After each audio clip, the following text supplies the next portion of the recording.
After testing 5 objects, from a simple coffee cup all the way to this highly detailed Buddha, how good is AI at turning photos into 3D models? Here's my take. Across all 5 tests, the overall shapes and proportions were consistently right. In fact, Shape received a 10 out of 10 at every level. That's probably the biggest strength I found.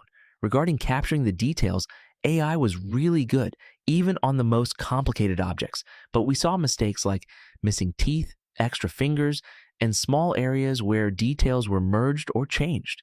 So I'd say AI is very good at visual detail, but still not perfect.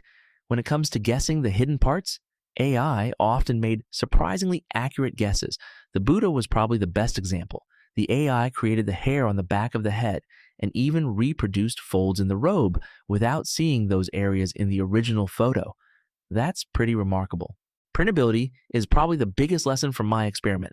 A model can look amazing on the screen, but that doesn't necessarily mean it's going to be a great 3D print. We saw rough surfaces, support material, difficult cleanup, and even broken parts. But interestingly, printability wasn't simply getting worse as the levels increased. The level 5 Buddha actually printed better than the level 4 dinosaur.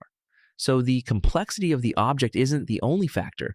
The geometry and how the model is constructed also matter. Functionality is another limitation I want to touch upon.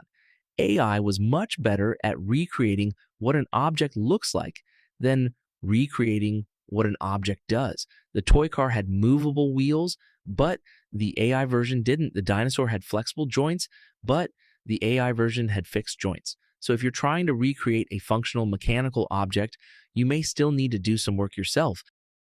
So how good is AI at turning photos into 3D models? My answer is really good. Much better than I expected, but I wouldn't say AI is replacing 3D modeling just yet. Instead, I think it's becoming a very powerful starting point. You can let AI create the basic model, then use traditional 3D modeling tools to fix dimensions, add functionality, repair details, and optimize it for printing. That's all from my side. If you like the video, please like and subscribe. Thanks for watching.